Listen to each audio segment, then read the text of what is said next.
Всем доброго времени суток! Постараюсь максимально вкратце объяснить, как пройти кастомку Squirrel World RPG. Основная идея – это прокачка героев с огромным количеством уникальных талантов. Цель в игре – убийство инвокера. После выбора персонажа справа будет стоять NPC. У него нужно подобрать первые квесты.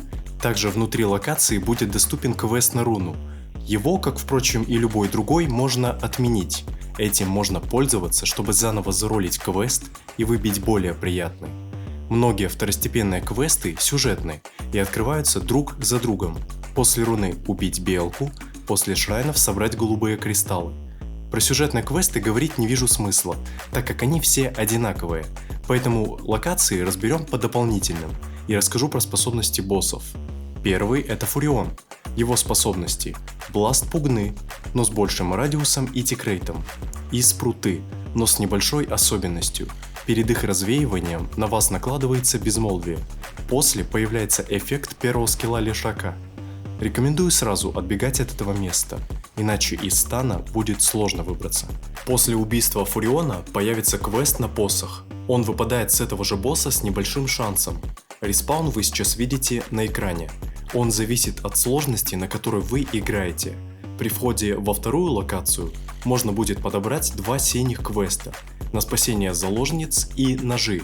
Заложницы – это CM-ки, на них нужно нажать правой кнопкой мыши для сдачи квеста, и сразу же появится новый – на разрушение ящиков. Они разбросаны на локации.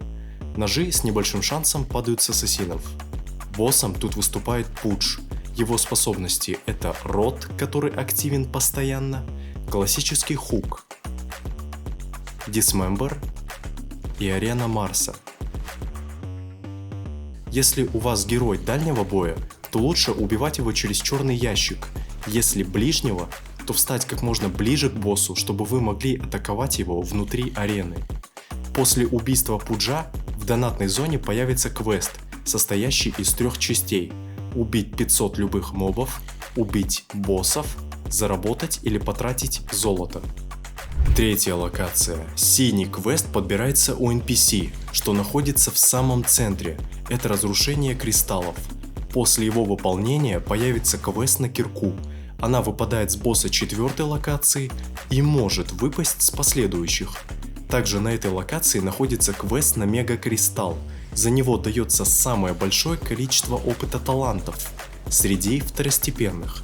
Он выпадает шансом в 6%, может выпасть сразу, может после разрушения маленьких кристаллов. Босс локации – Земеля. Пожалуй, это самый легкий босс. У него нет никаких способностей с большим уроном, только микростаны от каменных копий, борозда и ахаслэм шейкера. На 4-й локации 3 синих квеста, что открываются друг за другом. Первое, что нужно, это добыча обломков големов, хвостов ящеров или древних рун.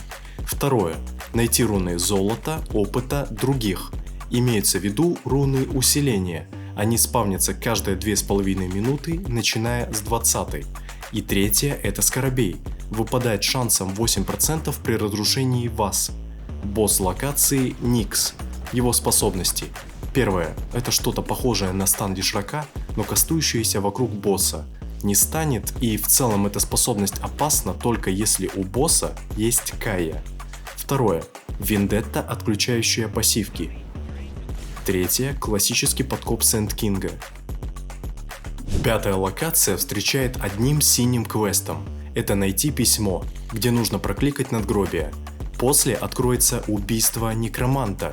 Он считается как босс и имеет урон что физический, что магический, даже больше, чем Doom с последней локации. Его мы будем выполнять в самом конце, как соберем все прокачанные предметы. Босс 5-й локации – это Волк. Его способности вообще не опасны. Он просто неприятен тем, что постоянно поднимается в Еула. На 6-й локации первый квест – это найти настоящую Нагу. Их заспавнится 4. И также через правую кнопку мыши мы будем ее искать. Но настоящая может появиться в пите у босса. Тут у нас будет 2 выхода. Либо убить его, либо купить глиммер и сдать квест. Как найдем ее, нам откроется следующий. где нужно будет с моба выбить жемчуги и хвосты, а с босса локации – голову. Им тут, кстати, выступает веник. Его способности – это накладывание страха, призыв чумных тотемов.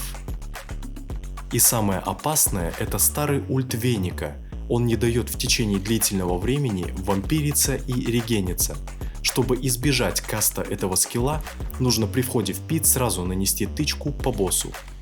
7-я локация. Тут также 2 синих квеста, но сначала будет доступна добыча ледяных черепов, и после их сбора нам будет доступен квест на пробежать дистанцию. На него в целом можно не обращать внимания, он выполнится сам, пока мы будем бегать по локациям. Босс Тини, он с сюрпризом. При первом убийстве, когда мы снимем ему половину хп, он начнет кастовать один из 3 скиллов: стрелы Мираны, Айспайр Лича, Санстрайки Инвокера.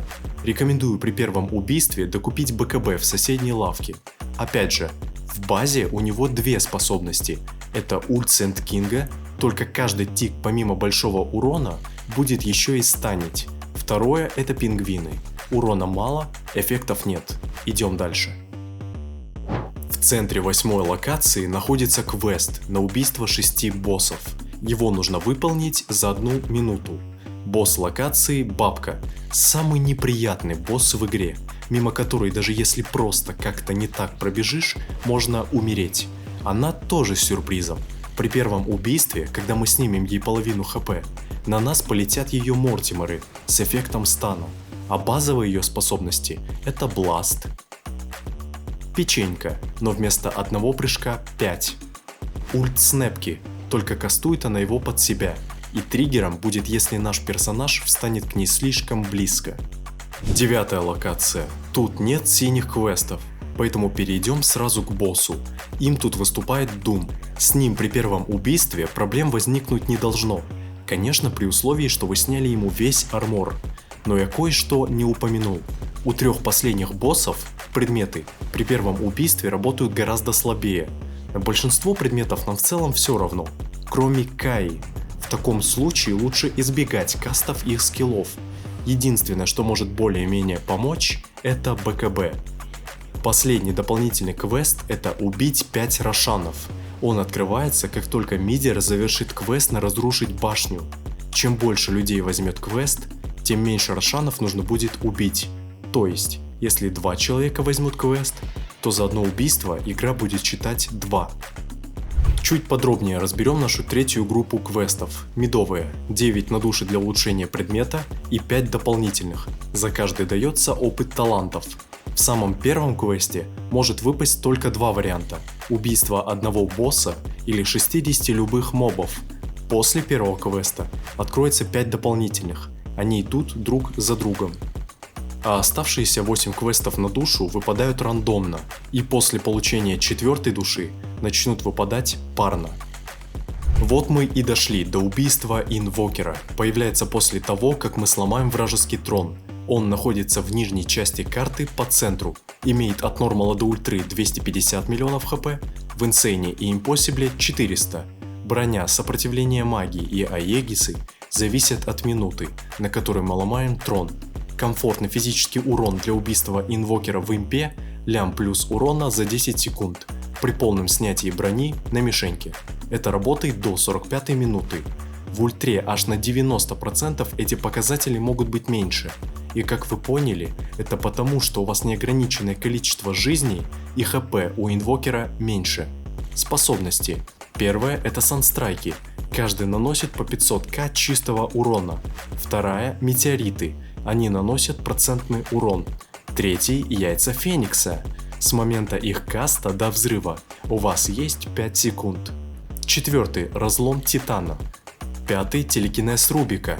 КД 9 секунд. Возьмите зеркало из 5-го тира или линку, чтобы было больше времени наносить урон. Шестой — Borrow Time. Игрушка, чтобы поднасолить своему керри. После убийства инвокера игра по сути будет пройдена, но у вас будет возможность получить донатную валюту, убив белку. Про это я расскажу как-нибудь в другом видео. Различные аспекты кастомки я разобрал в другом, выпущу в ближайшее время. А на этом у нас все. Спасибо за просмотр данного видео. Буду рад вашему лайку. Ну что ж, до скорого.